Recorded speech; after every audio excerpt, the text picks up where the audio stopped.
Kwa hivyo iliangaliwa, watu wasichokijua ni kwamba walikuwa wanahisi labda mimi niko mimi kama mimi and Rayvanny anaweza kumchukua, ikawa hivyo. Kumbe Rayvanny yeye alitaka kumsaidia kijana mpambanaji ni kuvusha kutoka sehemu moja ama nyingine, ili upate sasa ule urahisi at least ambao ulikuwa hauna, kisha utaendelea kufanya mambo yako. Na kama ingetokea labda yeye alikuwa angehitaji labda tunikae next level, basi kulingana, maana kulikuwa na maongezi tena mengine. Wewe hayo maneno unajua bwana, kuna kitu ambacho kwa unaambiwa bwana, fulani amekuwa fulani kwa fulani, ana kama in a good way utatamani pia uwe hivyo. Wewe hayo maneno yalikuwa kufanya utamani, natamani maneno yatimie, jamani mimi ndo nisainie pale next level. Mimi hapa niko tofauti kidogo. Mimi naamini kila jambo na kila njia unapita ni Mungu. Naenda anajua unaenda wapi. Wewe unaweza kutamani hapa, kumbe Mungu anaongeso hapo ni kule ndio nilipokuwekea. Kwa hiyo hata mimi nilifanya for love, na kweli watu wanaongea mengi, lakini haiwezi kuniumiza kwa sababu that was not our plan. Rayvanny hakuwa na plan hiyo ya kusema msanii nitakayefanya naye ndio nitakaye msaini. No. Nataka nimsaidie msanii anayejitafuta ili afike sehemu na yeye aweze kukimbiza. That was the main point. Hayo maneno yalikuwa yanakuwa kwenye mudi gani kwamba wewe ndio unasainiwa next level mtandaoni kote huko umekichafua kwamba Khalad ndio msanii wa next level. Tangu Rayvanny atangaze kwamba kuna msanii mpya kabla hajamtoa Slap. Of course maana kama lazima utafarijika, uenda ukaisia okay, labda anaweza ka change mindset yake akanichukua mimi, lakini kwa upande mwingine pia ni ishara nzuri kwamba washabiki au wadau wanatamani, wanawishi ungekuepo pale. That's why they are talking that.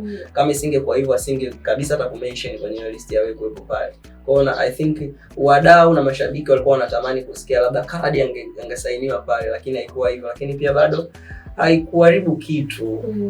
Still kazi zinaendelea, tunaendelea kufanya. And closeness bado ipo.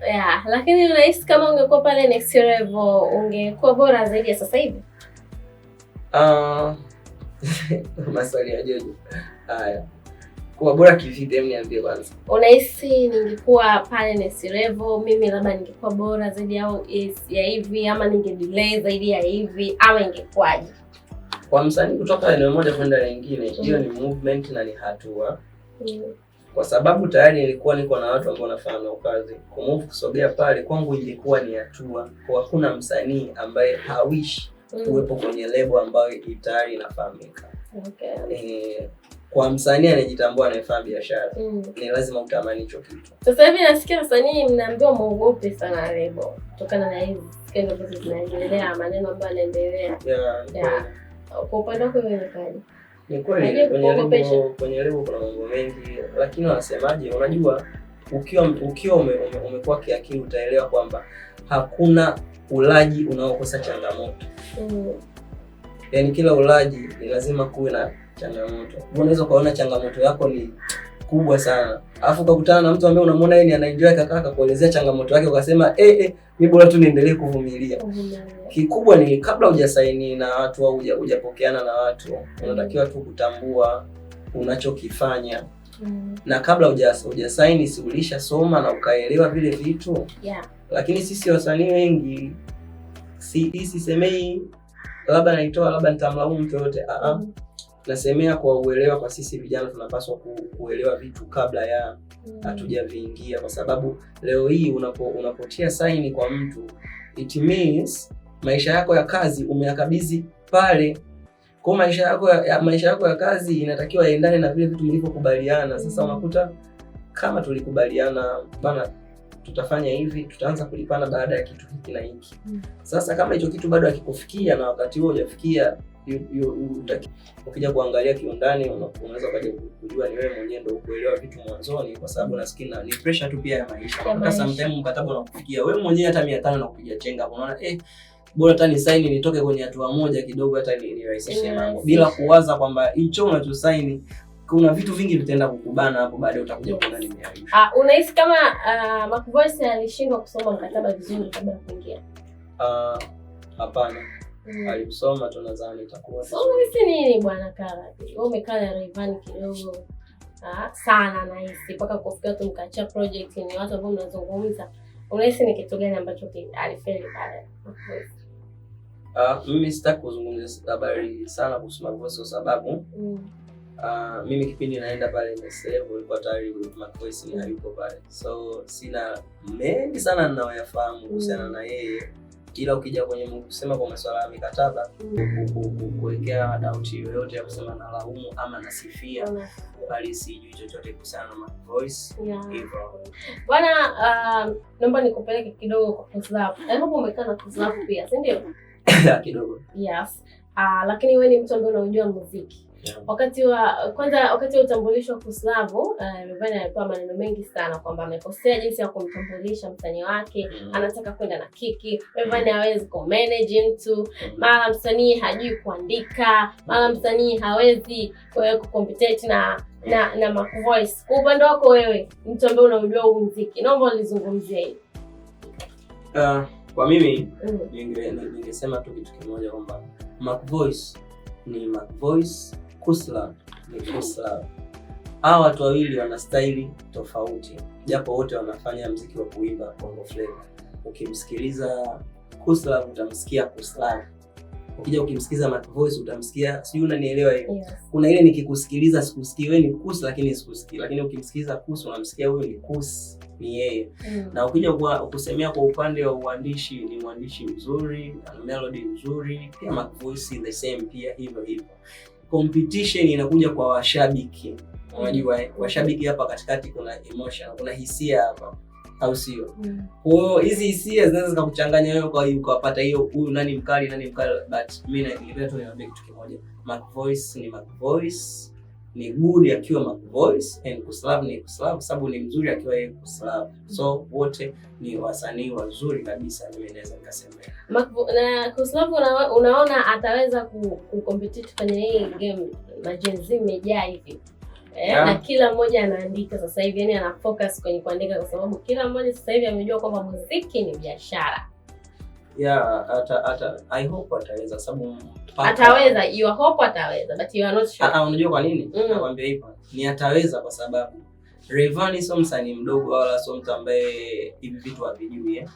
Na kabla hajavifanya pia aliona mbali. Huenda alikuwa tayari yupo kwenye mfumo wa kumwandaa kumtoa tayari. Lakini labda pia tayari alikuwa anaangalia timing, na timing za Mungu asikugongee hodi zinakuja kama ishara. Pengine labda hiyo ndio ilikuwa ishara yake yeye kwamba baada ya jambo hili basi mpenyeze Kuslav ili watu waone kwamba utegemei msanii mmoja, unao wengine wengi. So ilikuwa ni opportunity kwake Kus, na Kus ni msanii mzuri na atafanya vizuri kwa sababu ni msanii mzuri na watu pia wamemwamini. Kwanza kuaminiwa tu na Rayvanny kwake ni heshima kubwa. Amekuheshimu na amekuaminisha mbele ya wadau wengi. Umeshasoma. So big up kwake Kuslav, anatakiwa tu wakazi asimwangushe Rayvanny, aonyeshe kweli anafanya kama hivyo ili kuondoa maneno tu ya Tanzania wengi ambao bado hawajamwamini. Okay, turudi kwa Khaled. Khaled, unatarajia kwamba Toto itakuwa ni moja kati ya ngoma kali sana. Tukafunga mwaka 2025 mpaka mwaka 2026 mpaka sasa hivi bwana. Toto ile ni moja kati ya ngoma kali sana. Niambie matarajio yako yalikuwaje? Tena hiyo ngoma ina remix nyingi zinakuja, ni mara nilishangaa. Yani katika nyimbo ambazo nimetoa nyimbo hapa katika, lakini sikuipigiwa simu za nje. Simu za nje za pongezi zilikuwa nyingi sana, na ni nyimbo ambayo pia ina clip nyingi za nje. Yaani nikisema nje, Japan, China, Brazil, India. Yaani ni nchi ambazo mpaka mimi yani sikuamini kwamba nimefika mpaka huko, mtu anaku-DM like wow, hongera, you are doing good. Mwingine anaweza kwambia I don't know Kiswahili but I can feel the melody. Yes. Siko unaona kabisa jinsi gani kitu kimeenda very viral. Kwako hiyo imekuonyesha ukubwa wa Rayvanny kimataifa? Yeah. It is big. Naomba uambie kwanza kwa sababu kuna mashabiki ambao nimeamka leo asubuhi, sio nyuma, ni leo ambapo nimeamka. Nimekutana na members, kuna mtu kapost pale Instagram na akasema hivi Rayvanny tukimtolea Tetema na ngoma gani ambayo inamfanya atambe kinamna hiyo nje worldwide na kujiita kwamba msanii mkubwa. Wewe kidogo umeexplain hiyo, umeona umepigiwa simu na watu kutoka nje. Naomba unielezee kidogo. Kama ingekuwa ni ile tu Tetema peke yake, Rayvanny ndio nyimbo yake international, siki kama angeza kumaintain mpaka leo, sijui ninaeleweka. Kuna wasanii wengi sana walifanya ngoma wakaenda international, alafu baadaye ile ngoma moja kwenda international hatukuwasikia tena kwenye hiyo mzunguko wa kuwepo huko juu kwenye international. lakini yeye ameweza hiyo, yani nyimbo baada ya kumpeleka international na akazidi kupata channel za kule, watu kwanza kuaminiwa tu na mtu kama nani yule alifanya remix ya Tetema. Yule mdada ni mtu mkubwa. Kwa hivyo kufanya naye kwanza ni sio kitu rahisi. Watu wanagonga ma viewers bilioni 2, bilioni 6. Alafu mtu anakuamini, anafanya kazi na wewe. So unaweza kuona ni mkubwa kiasi gani. Sisi wa Tanzania wengi tuko hivi. Wewe unaweza kufanya sana vitu vikubwa, tunaviona alafu kama tuvioni na bado pia tukakwambia hamna kitu hapo. Alafu kuna kitu tu kitakuja kusababisha hata mtu wa nje akatoka huko akaonyesha wewe ni jinsi gani ukubwa, kisha sisi ndo tukaona ukubwa wako. Bana kumbe ni noma. Lakini mimi nitakushangaa wewe mtu ukiwa unasema Rayvanny sio international, Rayvanny anga hizo ni nyimbo ile tu peke yake. Hapana, he is good artist. That's why ameweza kumaintain mpaka leo na wewe unamdiscuss kwenye level hizo za kimataifa. Yeah, so he is international artist. Kwa Toto imetuletea bilioni ngapi? Awe, unasemaje hapo? Yeah, Toto imetupa mabilioni mangapi? Bana, Toto imetusogeza sana. Swala kwenye mchele mimi sitaki kuzungumzia sana, au sio bwana, ila tushukuru Mungu. Toto imeenda viral and imenipa pia washabiki wapya. Imenifanya pia kuniaminisha kwa wadau ambao walikuwa hawaniamini. Nilikuwa napata sometime comment mbaya, lakini sasa hivi ukipita comment mbaya ukutani nazo. So ni hatua kwangu. Hizo mambo mengine ya Mbesa au mwingine ni baada. Kwenye mambo ya Mbesa, Rayvanny kidogo ametaka na yeye, si ndio? Umpe Mbesa kwenye hiyo. Kumpa Mbesa. International yule. Kwa hitaji. Kapo breast tu. Ndio wangu kutufanya ufike sehemu unaweza sasa. At least nitakuona kama ka IST basi kama soka namna gani hivi. Kali tukimaliza humu account yangu ya benki nitakutumia. Yeah, of course. Niko kwenye vizuri. Okay. Kalali bwana, nataka uniambie kidogo maisha yako baada ya kuwa maarufu yamebadilika kinamna gani? Ni good way, ni bad way? In a good way. Japo kuna kile kiugumu, zile simu zimekuwa nyingi, watu wanaamini sasa kwa sababu tayari ngoma na Rayvanny inafaa poa. Basi wewe mfuko wako ni muda wote utakuwa unabanga. Kumbe mzee sasa hiyo unasikia unapigiwa hata ujala. Okay, hivi ni kweli wasanii wana maisha magumu? Sijasemea wasanii wana maisha magumu. Kiari ya kawaida. Sasa tuende kwenye maisha ya ukweli. Hajaipita siku ukawa unaelewa leo ni kosa. Lakini kuna mshikaji wangu fulani mmoja mchezesha. Ni bwana, kama utakuwa vizuri lazima 20 au shilingi ngapi afu baadaye anapiganisha. Hajaipita hiyo siku katokea katika siku moja. Mimi mtu wa kawaida, mimi kwa hivyo katika maisha ya kawaida sisi pia wasanii inatokea hivyo. Kuna kipindi kwa siku inapita au kitu ile kabisa, lakini ni vile tu tuna maintain huko mwenyewe. Nobody knows. Na nikitoka nimependeza, labda nimeshakula maperfume mengi, details nimezingatia, ukiniona mbona unaona kabisa hapa kibom cha 50 napiga. Unapiga. Ni kwa nini sasa wasanii wanaishi maisha fulani hivi ya kutuonyesha sisi kwamba wana life fulani? Ndio maisha yao ya kuigiza. Yaani ngoja kwanza nikwambie, wewe ulipokuwa mdogo ulikuwa na hiyo ni kwa kila mtu. Wakati unakuwa unatamani, kuna kitu unatamani kuwa. Kile kitu unachotamani kuwa, that's you. Yaani ndio wewe, na ndio maana leo inasema itulii mpaka uwe vile unakutamani kuwa. Kwa hivyo msanii, mwigizaji, yani mtu yote ambaye kwenye industry, maisha yake halisi ndio hayo ya burudani. Aende club, aende picnic sio wapi, aende vacation wapi, aende yani zile mitikasi za kujirekodi, ndio maisha yake. Na asipofanya anaweza kaumwa, anaweza akajisi hana nyota, anaweza akajisi ana mikosi, anaweza akajisi labda amerogwa. Mimi mbona mambo hayaendi? Ni kwa sababu haishi kwenye yale maisha yake. Maisha ya mtu celebrity yoyote kwenye kitengo chochote kitolea muziki, maisha yake ni hayo. Maisha yake ni ya social, digital, kuonekana, kuongelewa, ndio maisha yake. Na akiyakosa anaweza hata aseme. Wewe unaona wasanii ambao unakuta msanii alikuwa kwa sehemu nzuri, baada ya kukosa ile maisha kuna namna unamwona yuko tofauti na vile alikuwa mara kwanza.